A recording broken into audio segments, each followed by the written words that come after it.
Hello प्यारे बच्चों, अभी हमारे पास त्रिकोणमिति से एक और प्रश्न है और इस प्रश्न को देखेंगे। ये भी प्रश्न बहुत अच्छा प्रश्न है और आसान भी है।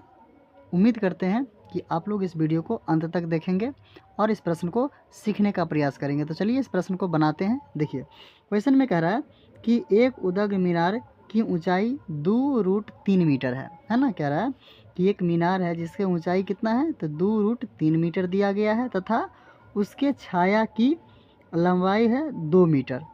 तो प्रकाश स्रोत का उन्नयन कोण आपको ज्ञात करना। देखिए, सबसे बड़ी चीज़ क्या है, इस तरह से हमने क्या किया, एक फिगर बना लिया। फिगर में देखिए कह रहा है कि प्रकाश स्रोत की बात कर रहे हैं। तो देखिए पहले क्या कर रहा है कि एक मीनार है, तो देखिए ये मीनार है, तो ये मीनार खड़ी हो गई। इसमें कह रहा है कि 2√3 मीटर का, तो 2√3 मीटर का ये हमारा क्या हो गया, मीनार हो गया।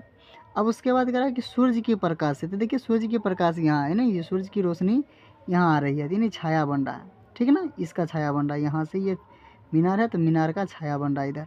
यहाँ ज़मीन पे क्या कर रहा है, मीनार का छाया ये बना रही है। तो छाया कितना मीटर का बना रहा है, तो 2 मीटर का छाया बना रहा है। ये क्या हो गया, हमारा सूर्य का प्रकाश है। इस तरह से ये हमारा लंब मीनार है, तो इस मीनार का जो छाया बन रहा है ये ज़मीन पर बन रहा है, कितना, तो 2 मीटर का छाया बन रहा है।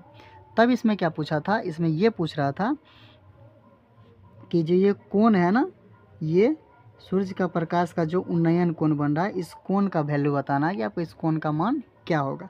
तो कुछ नहीं, देखिए छोटी सी बात है, इसको देखने का प्रयास कीजिए। तो कह रहा है कि ABC इसको ले लेंगे कि मान लीजिए कि समकोण त्रिभुज, यानी पहले लिखिए हल। कह रहा है कि समकोण त्रिभुज ABC में समकोण त्रिभुज ABC में आपका क्या है, ये लंब है, यानी कि लंब छोड़ दीजिए, पहले लिखिए समकोण त्रिभुज में AB जो दे रखा है वो कितना दे रखा है, तो 2√3 मीटर दे रखा है। उसके बाद करा कि BC जो है, BC दे रखा है वो 2 मीटर दे रखा है। तो निकालने के लिए क्या कर रहा था, कोण C का वैल्यू। तो लिख सकते हैं इसमें कि कोण C बराबर वाट, यानी थीटा यहाँ निकाल लेना, कोण निकाल लेना। देखिए तो कुछ नहीं, देखिए तो दिया क्या है, तो लंब है और आधार है। क्या दे रखा है, तो लंब और आधार। तो ये देखिए ये कोण है C, तो कोण के जस्ट सामने वाला लंब होता है, नीचे जो है वो आधार, कर्ण तो ये रेखा है।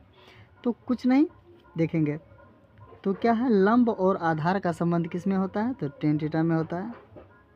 tan थीटा में किसका संबंध होता है, तो लंब और आधार का। तो लंब बटे आधार, ये हो गया लंब बटे आधार। तो बताइए लंब कितना, तो लंब को क्या माने हैं हम लोग, AB। लंब क्या है, AB। आधार क्या है, BC। आधार है BC। तो देखिए AB का वैल्यू कितना है, AB का वैल्यू क्या है, 2√3 मीटर, 2√3 मीटर। उसके बाद क्या है, आधार BC है, आधार का वैल्यू कितना है, BC का वैल्यू 2, ठीक है ना। इस तरह से हमने कर लिया। तब देखेंगे, देखिए तो ये 2 से ये 2 कट जाएगा, बिल्कुल कटेगा। तब क्या बचा, यहाँ बचा हमारा √3।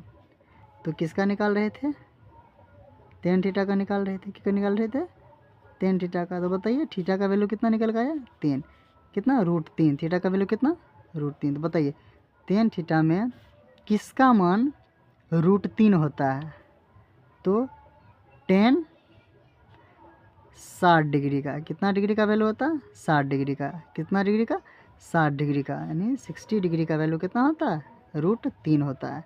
तो कह सकते हैं कि अतः, मतलब इसका जो वैल्यू आएगा ना 60 डिग्री का, तो कह सकते हैं कि अतः कोण B का जो B है, C है, कोण C का वैल्यू जो होगा वो कितना डिग्री का होगा, 60 डिग्री का होगा। यही हमसे निकालने के लिए पूछ रहा, तो ये निकल गया।